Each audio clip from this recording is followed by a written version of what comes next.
শুভেচ্ছা অভিনন্দন প্রিয় শিক্ষার্থী বন্ধুরা, সবাইকে ওয়েলকাম জানাচ্ছি আজকের অনলাইন ক্লাসে। আমরা আজকে ল্যাব ওয়ার্ক 13 ক্লাস 10 এর পাইথনের যে 13 নাম্বার ল্যাব ওয়ার্কটা ছিল সেটাকে সলভ করে ট্রাই করব। তো দেখো এখানে জানতে চেয়েছে write a program will show the following result. দেখো আমি রেজাল্টটা তোমাদের বই থেকে দেখাচ্ছি। হ্যাঁ, এক্স্যাক্টলি এরকম আমরা একটা রেজাল্ট ফাইন্ড আউট করা ট্রাই করব। তো এরকম প্রোগ্রাম যখন দেখবা তখন এটাকে অনেকটা প্যাটার্ন টাইপের প্রোগ্রাম বলা হয়, যেখানে রো আর কলামকে কম্বিনেশন করা হয়। তো রো আর কলামের জন্য দুইটা আলাদা লুপ ইউজ করতে হয়, ঠিক আছে। আমরা রো এর জন্য ফর লুপ ইউজ করব, আর আমরা কলামের জন্য যে লুপ মানে দুইটা ফর লুপ বা এটাকে নেস্টেড লুপ বলা যায় এটাকে ইউজ করব। তো দেখো আমরা তাহলে মূল প্রোগ্রামে চলে যাই, ঠিক আছে। আমি প্রোগ্রামটা এক্সপ্লেন করব প্রত্যেকটা লাইন এক লাইন করে লেখার পরে। তো প্রথমে আমরা একটা লুপ নিব, ফর লুপ। হ্যাঁ, ফর এখানে ফর লুপের মধ্যে যে ভ্যারিয়েবলটা আমি ডিক্লেয়ার করেছি সেটা হচ্ছে আই, ইটারেশনের জন্য। ফর আই ইন রেঞ্জ, ঠিক আছে।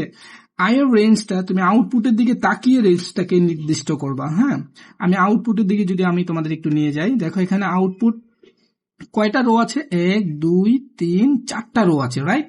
তো আউটপুটে 4টা যদি রো থাকে তাহলে আমি এখানে প্রথমে 1 থেকে শুরু করব আর যাব হচ্ছে 4 পর্যন্ত। তো তোমরা জানো যে লুপের রেঞ্জ যখন আমরা ডেস্টিনেশনের রেঞ্জটাকে ডিক্লেয়ার করি তখন আমাদের n-1 মানে তুমি যত দিবা তার সাথে 1 কম হবে, ঠিক আছে।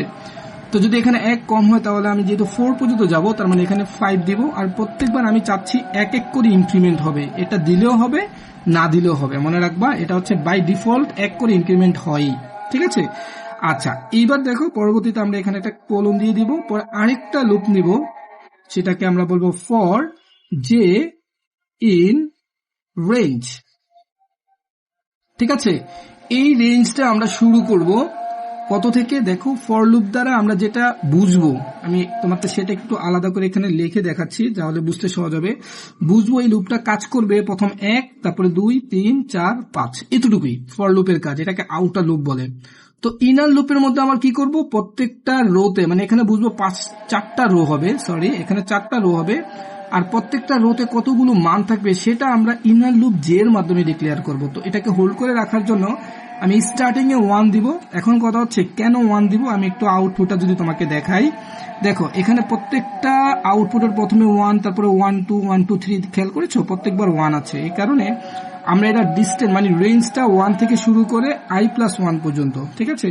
i+1 কেন দিচ্ছি সেটা আমি একটু পরেই তোমাদের ব্যাখ্যা করছি, ওকে। এবার দেখো পরবর্তীতে আমি এটাকে প্রিন্ট করে দিব। কাকে প্রিন্ট করে দিব? জে কে, কারণ আমার জে এর মানটাই মূলত আমি আউটপুট হিসেবে দেখতে পাবো। তো জে এর মানটাকে এখানে আমি জে মানটাকে প্রিন্ট করে, তো এই মানটাকে ধরে রাখার জন্য একটা লাইন আমরা লিখতে পারি যে ইন্ট, মানে ইন্ট প্রত্যেকটা লাইনে ধরে রাখবে মানটা, এটা শুধু কাজ এতটুকুই, ঠিক আছে। ওকে ফাইন, তো আমরা এখানে প্রিন্টটাকে এখন ক্লোজ করে দিলাম। এখন দেখুন একটা লাইন থেকে যখন আরেকটা লাইনে যাব তখন এটাকে আরেকটা প্রিন্ট দিয়ে লিখতে হয়, সেটা হচ্ছে আমরা একটা লাইন থেকে আরেকটা লাইনের জন্য প্রিন্ট শেষ। আমাদের প্রোগ্রাম মোটামুটি লেখা শেষ। এবার আমি আউটপুটটা বের করে এটা কিভাবে কাজ করলো সেটা তোমাদের দেখানো ট্রাই করব। তো দেখো আমাদের আউটপুটটা আসছে কিনা। হ্যাঁ, এক্স্যাক্টলি আমাদের বইয়ের যেরকম আউটপুট ছিল 1 1 2 1 2 3 1 2 3 4। এবার দেখো এটা কিভাবে কাজ করেছে। দেখো প্রথমে আমার রেঞ্জ দ্বারা আই, তার মানে আই এর মান 1 ছিল, এই 1 জে এর মধ্যে 1 আসবে। তো এখানে আই এর মানটা 1 খেয়াল করো। এখন প্রথম ইটারেশন মানে প্রথম লুপে 1 থেকে আই, তো আই এর মানটা একটু তুমি ক্লিয়ার করো। আই এর মান 1 ছিল, 1+1 তাহলে কত হলো? এখানে হচ্ছে 2, তাই না? তো তোমরা জানো যে যখন কোন লুপের রেঞ্জের সর্বোচ্চ যে মান হয় তার সাথে 1 কম হয়, তাই না? তাহলে 2 থেকে যদি আমরা 1 মাইনাস করি 1, তার মানে এখানে ডিস্টেন্স হচ্ছে 1 to 1, তার মানে 1 প্রিন্ট হবে। দেখো 1 প্রিন্ট হবে। যে পরবর্তী লাইনটা প্রিন্ট জে, এই প্রিন্ট জে এর মধ্যে কে প্রিন্ট হলো? জে এর মধ্যে কে আছে? 1। আর এই ইন্ট এটা হচ্ছে মানটাকে ধরে রাখা, সে ধরে রাখলো 1 কে। এবার কি হবে? এই প্রিন্ট এটা আসার পরে এই 1 থেকে এটা পরবর্তী লাইনে যাবে, পরবর্তী লাইনে যাওয়ার পরে লুপটা আবার এখান থেকে এই প্রথমে এখানে আসবে, ইনক্রিমেন্ট হবে আই এর মান 1। আই এর মান 1 ইনক্রিমেন্ট হওয়ার পর এখন আই এর মান কত? 2। এই যে আই এর মান এখন কত? 2। এই 2 এখান থেকে 1 থেকে আই এর রেঞ্জ, তাহলে দেখো আই এর মান 2 আর 1 কত হলো 3। তো তোমরা জানো লাস্টের যে ভ্যালুটা এটা 3 হলে 1 মাইনাস হবে, তার মানে কত হয় 2। তার মানে এবার রেঞ্জটা কত হবে 1 থেকে 2। তাহলে 1 থেকে 2 এর জন্য দেখো 1 আর হচ্ছে 2 প্রিন্ট হবে। এই যে এখানে যে প্রিন্ট হলো 2, প্রিন্ট হওয়ার পরে আবার এখানে আসলো, আবার নতুন লাইন তৈরি হলো, আবার এখানে আসলো। তো আয়ের মান এখন হয়ে গেল কত 3। তো আয়ের মান যদি 3 হয়, দেখো 1 2 3, তাহলে 3 এর মধ্যে আবার 1 যোগ হবে, তাহলে 4। 4 হওয়া মানে কি 1 কমে যাওয়া, তাহলে 3, তাহলে 1 2 3 রেঞ্জ। তাহলে 1 2 3 হলে প্রিন্ট করবে কে, যে। তো প্রিন্ট যে এর মধ্যে কি আছে 1 2 3। ব্যাপারটা কি বুঝতে পারছো? এরকম ভাবেই জিনিসটা মান বাড়বে। তো বইয়ের মধ্যে যে মানটা দেওয়া আছে সেটা হচ্ছে কত পর্যন্ত বলেছে, তারা প্রিন্ট করেছে 9 পর্যন্ত। তাহলে এখানে যদি আমি একটা ইনপুট দেখো 3 দিয়ে দিই, তাহলে দেখো বইয়ের যে আউটপুটটা সেটার সাথে এখন মিলে যাবে। খেয়াল করো 9 পর্যন্ত, দেখেছো? এই যে 9 পর্যন্ত এর আসছে। ব্যাপারটা ক্লিয়ার না?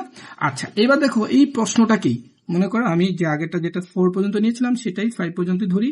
এই প্রশ্নটাকেই আমি একটু আউটপুট দেখি, আবার এটা একটু বোঝানোর ট্রাই করি। এই প্রশ্নটাকে যদি এখন একটু রিভার্স করে দেয়, আই মিন প্রথমে থাকবে 1 2 3 4, তারপর থাকবে 1 2 3, তারপরে 1 2, আর লাস্টে আসবে 1। তো এইরকম সিচুয়েশন তৈরি করার জন্য এখন তোমার বুঝতে হবে, তোমার প্রথম হচ্ছে এখন কে থাকবে 1 2 3 4, তার মানে এখন সর্বোচ্চ ভ্যালু কত থেকে শুরু করতে হবে 4 থেকে, তাই না? তার মানে 4 থেকে যদি আমি শুরু করি, এবার দেখো 4 থেকে শুরু করলাম, এবার মানটা কমবে, তাই না? 4 থেকে তারপরে কি 1 2 3 4, তারপরে 1 2 3, এরকম না? তাহলে এই মানটা যদি কমে তাহলে 1 পর্যন্ত লাস্ট ভ্যালু, তো 1 এর আগের মানটা কি 0, আমার 0 পর্যন্ত নিতে হবে। তাহলে 0 মাইনাস 1 কত হয় 1। তার মানে আমাদের লাস্ট রেঞ্জ বর্ডারের মান 1, আর এখানে আমি মাইনাস করে দিব কি, প্রত্যেকবার এক এক করে মাইনাস হবে, ঠিক আছে? এটা দ্বারা আমরা বুঝি, এখানে এই প্রথম লুপটা দ্বারা আমরা বুঝবো এখানে আয়ের মানটা শুরু হবে 4 থেকে। এখানে যেমন 1 থেকে শুরু হয়েছে না, এটা শুরু হবে এখন এরকম 4, 3, 2, 1। ঠিক আছে, ঠিক আছে, এতটুকু পর্যন্ত যাবে, এক এক করে কমে এই কারণে। এবার দেখো রেঞ্জটা ঠিক থাকবে, এটাও ঠিক থাকবে। তো এখন কাহিনীটা কিভাবে হয়, এখানে প্রথমে 1 থেকে শুরু হবে 1 টু আই। দেখো আই এর মান কত ছিল এখানে 4, তাহলে 4 এর সাথে 1 যোগ করলে কত হবে 5। তো আমরা জানি লাস্ট ভ্যালুর সাথে 1 বিয়োগ করতে হয়, তার মানে 4। তাহলে 1 টু 4 কত হবে, রেঞ্জটা কত হলো 1 টু 4। তো এরকম ভাবে এই যা এখানে আবার প্রিন্ট হবে 1 থেকে 4 পর্যন্ত। দেখো 1 থেকে 4 পর্যন্ত এখন প্রিন্ট করে দিবে। হ্যাঁ, এই যে দেখো প্রথমে প্রিন্ট করলো কি 1 থেকে 4। এবার দেখো পরবর্তী এখানে প্রিন্ট করার পর এটা ব্যাকস্ল্যাশ মানে পরের লাইনে যাবে, আবার এখানে লুপটা ইনক্রিমেন্টে যাবে, এখান থেকে 1 কমিয়ে দিবে, এখন আয়ের মান 3 হবে। 3 এর পরে এখানে রেঞ্জ কি 1 থেকে i প্লাস 3 প্লাস 1 4, 1 কমে যাবে 3, তাহলে 1 থেকে 3, তাহলে 1 থেকে 3 হলে দেখো 1 2 3। এরকম করে মূলত লুপগুলা কাজ করে। আশা করি তোমরা ব্যাখ্যাটা বুঝতে পেরেছো। তারপরে যদি কোনো প্রবলেম থাকে কমেন্ট বক্সে জানাতে পারো। ঠিক আছে, আজকে এখানে শেষ করছি।